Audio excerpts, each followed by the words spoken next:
예, 요한계시록을 읽고 듣고 연구한 자들에게 복이 있습니다. 여러분의 기도로 이렇게 요한계시록을 말씀을 나눌 수 있게 되어 감사합니다. 유튜브에 복음을 담을 수 있도록 여러분의 기도를 부탁드립니다.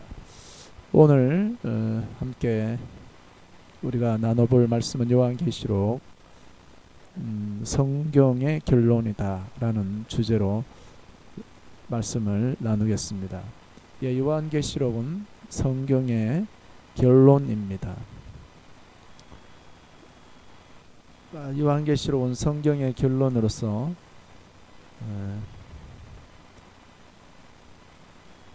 구약 성경이 얼마나 많이 인용되었을까요? 예, 구약 39권의 가운데 26권이 인용되었습니다.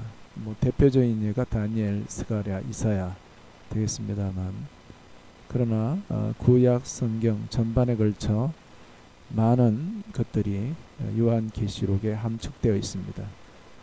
네, 구절을 보면 더 많이 포함되어 있다는 걸 알 수 있겠습니다. 요한계시록 404절 가운데 278절이 구약 성경을 인용하거나 또 구약 성경에 언급된 내용들이 요한계시록에 함축되어 있습니다. 그렇다면 이것은 무엇을 말할까요? 예, 그것은 구약 성경이 예수님의 초림에 대해서 우리가 알고 있는 것처럼 예언한 것처럼 예수님의 재림도 예언되어 있다는 사실입니다. 예수님께서 초림으로 이 땅에 오셨을 때 구약에 기록된 대로 그분이 마지막 목마르시다고 십자가에서 목마르시다고 한 것도 시편에 기록된 말씀들을 성취하기 위해서 그분이 그렇게 말씀했던, 다리를 꺾지 않았다는 것도 다 예언된 말씀이 있지 않습니까? 예수님이 태어난 곳, 예수님이 죽는 것, 방법, 그 모든 것이 예언되어 있습니다. 그러므로 예수님의 그 초림에 예수님의 예언된 그것은 바로 이 세상의 어느 인간, 이 땅에 사람의 몸으로 태어났으나 그러나 혈통으로 태어난 인간으로서 바로 예수 그리스도는 다윗의 혈통으로 태어나셨고 인간으로서 그리스도라 할 수 있는 사람은 바로 그 기록된 그 모든 것들을 성취하는 그분만이, 또한 다윗의 혈통으로 나신 그분만이 그리스도인 것을 정확하게 알게 되는 거죠. 그것이 바로 구약 성경의 초림에 대해서 기록된 중요한 이유입니다. 그와 같이 재림도 구약 성경에 예언되어 있습니다. 초림의 그리스도가 예언된 것처럼 재림의 그리스도도 예언되어서 이 땅의 어느 인간이 내가 그리스도라 할 수 없도록 한 것입니다. 그래서 속지 않게 하고 또 우리가 초림의 예수도 기록된 대로 그 약속을 붙들고 있는 자들이 그분을 기다린 것처럼 재림의 예수님도 그분을 기다리게 하고, 우리가 또 재림의 예수님 그분이 합당한 사람들이 되도록 하는 것이 바로 성경에 기록된 이유인 것입니다.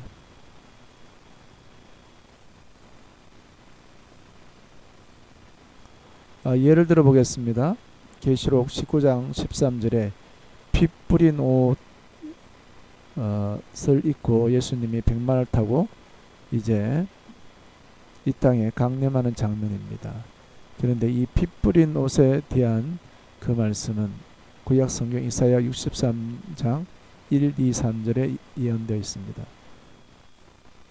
에돔에서 오는 이 누구며 붉은 옷을, 여기 붉은 옷이죠, 입고 보소라에서 오는 이 누구냐, 그의 화려한 의복, 그 능력으로 걷는 이가 누구냐, 그는 나이니 공의를 말하니요 구원한 능력을 가진 이니라.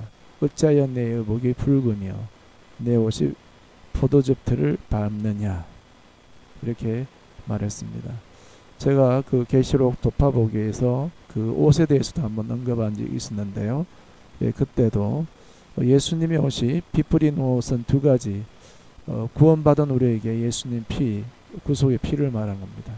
그러나 예수님의 이 재림 때 그분의 그 붉은 옷은 여기에 나왔습니다만 네 옷이 포도즙 들을 밟는 자 아니냐.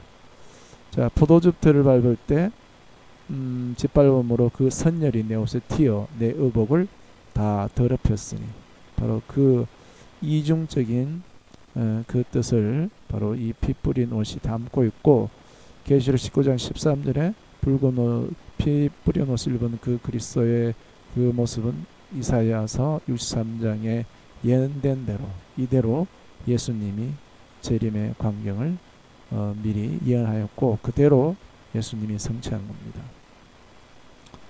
자, 그리고 계시록은 성경의 결론이다라는 것이 그 구약 성경에 기록된 대로 오신다는 거, 그와 함께 두 번째는 구약 성경의 상징들, 모형이 모두 녹아 있습니다. 그래서 계시록을 보면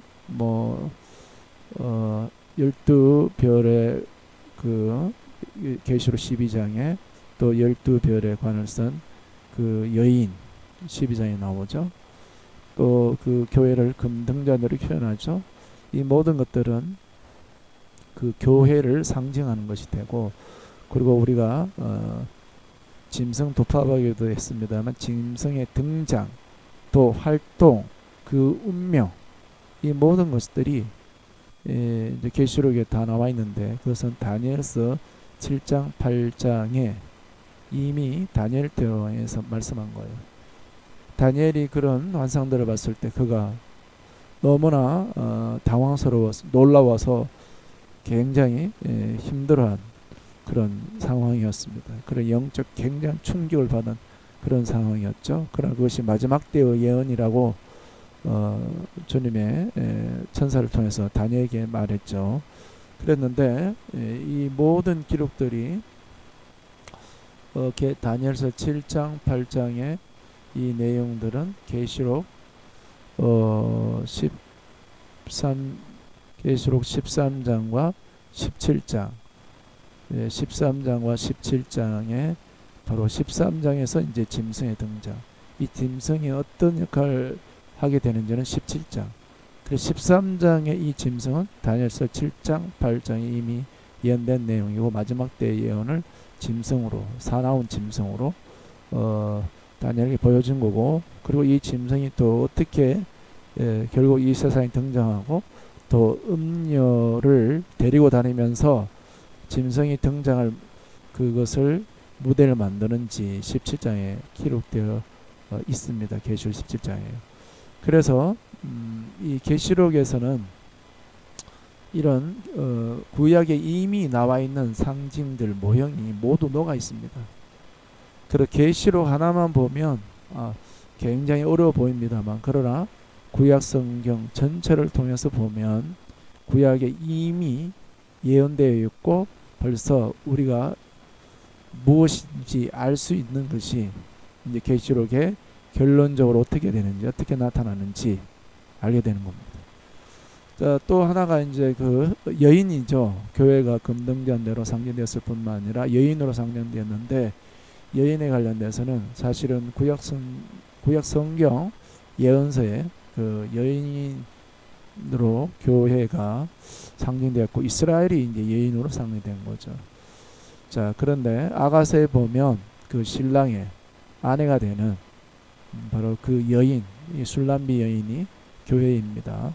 자, 교회로서 어떻게 그 신랑이 합당한 사람이 되는지 예언되어 있고, 그것을 이제 요한계시록은 새 예루살렘으로 되는데, 그것은 특별히 구약의 성막의 실상이 이제는 그 안에 성전이 없으니 우리 하나님의 영광, 어린 양의 그 성전이 됨이라 새 예루살렘으로 완성이 되는 겁니다. 그래서 구약 성경의 모든 그런 상징들과 모형이 이제 요한계시록에서는 명확하게 어떻게 되고 또 그 결국이 어떤지 결론으로 다 나와 있는 겁니다. 예를 또 하나 들어보겠습니다. 계시록 17장 4절에 음녀의 손에 든 금잔, 이 음녀는 바벨론의 신비 그 손에 금잔을 들었더라 이렇게 나와 있는데요. 계시록 17장 4절에. 그리고 이 계시록 17장 4절만 보면 이 금잔이 무엇인지 잘 모르게 됩니다. 그러나 아주 오래전에 이미 예레미야서에 51장 6, 7절에 예언되어 있습니다. 바벨론 가운데서 도망하여 나와서 각기 생명을 구원하고 그의 죄악으로 말미암아 끊어짐을 보지 말지어다. 이는 여호와의 보복의 때니 그에게 보복하리라. 바벨론은 여호와의 손에 잡혀 있어 온 세계가 취하게 하는 금잔이라. 온 민족이 뭇 민족이 그 포도주를 마심으로 미쳤도다. 그래서 이 바벨론이 이제 짐승과 함께 어떤 금잔으로 온 세계를 음행케 하는 것과 이게 벌써 예레미야 예언된 거고요. 그리고 이 금잔은 결국은 이 바벨론의 역할, 무슨 일을 하는지, 그렇기 때문에 이 바벨론의 멸망에 대해서 이미 예레미야에 언급되어 있습니다. 자, 그래서 요한계시록이 성경의 결론이라는 사실은 요한계시록은 성경의 완성이다 이렇게 표현할 수 있는데, 단순히 이제 성경의 완성이라기보다는 좀 더 부연 설명 이겁니다.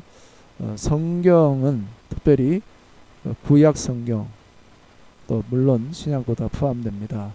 구약 성경과 신약 성경은 하나님의 모든 의도의 프로젝트에, 또 건축에, 하나님 설계도예요. 계획도.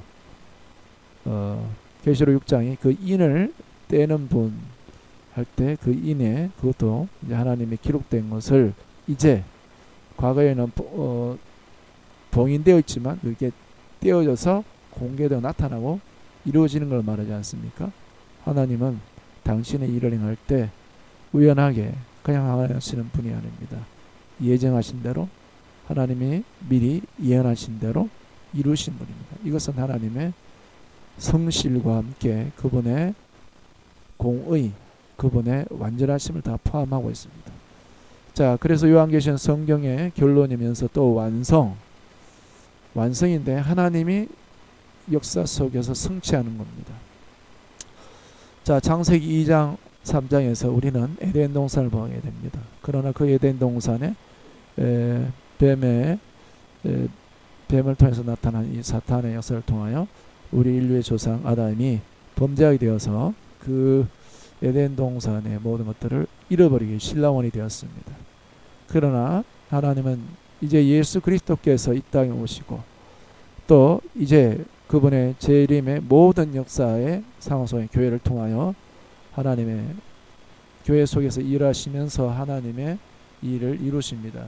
계시록 21장 22절에 이제 그리스도의 아내 된 재림하신 그 어린 양의 아내 된 새 예루살렘 다 이루었도다. 보라 새롭게 하고 다 이루었도다. 하나님이 완성하십니다. 그래서 22장에 보면 바로 그 생명나무와 생명수의 강, 에덴 동산에 있었던 그 강은 모형입니다. 그러나 이것이 완성이 되는 거죠. 다시 말하면 그리스도 완성이라는 건 바로 이겁니다. 죄와 저주 또 죄를 지은 그런 영적 존재들을 완전히 하나님이 이제 다 해결하고, 그리고 그 범죄한 자의 그 죄 또 영향받아 죄 오염에 빠졌던 인류의 모든 것이 다 이제 예수님께서 속죄해 주셨고 이제 구원받은 자들이 변화된 완성, 그것을 다 포함합니다.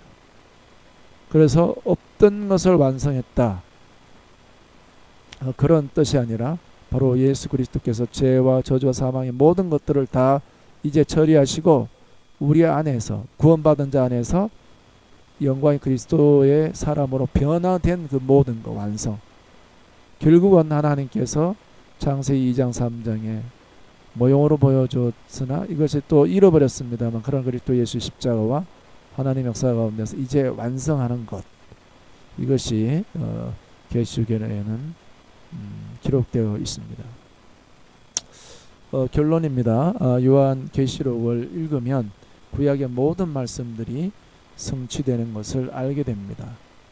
그래서 계시록 10장 7절에 주의 종의 예언한 바대로 이루었다. 특별히 다니엘의 대표적인 예가 되겠죠. 그래서 예언의 말씀대로 이루시는 하나님의 위대함을 보게 됩니다. 이 하나님의 그 위대함을 보게 되므로 이제 성경이 구약 성경의 재림의 예수, 특별히 스가랴서라든지 다니엘서 이 모든 것들도 어려운 말씀이 아닙니다.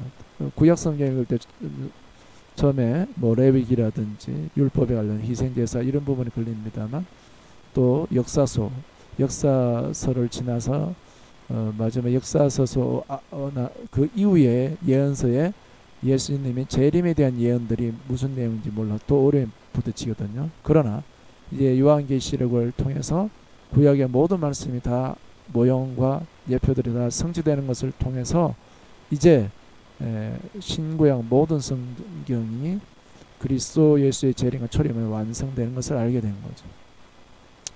그래서 그것은 하나님의 위대함을 깨닫게 됩니다.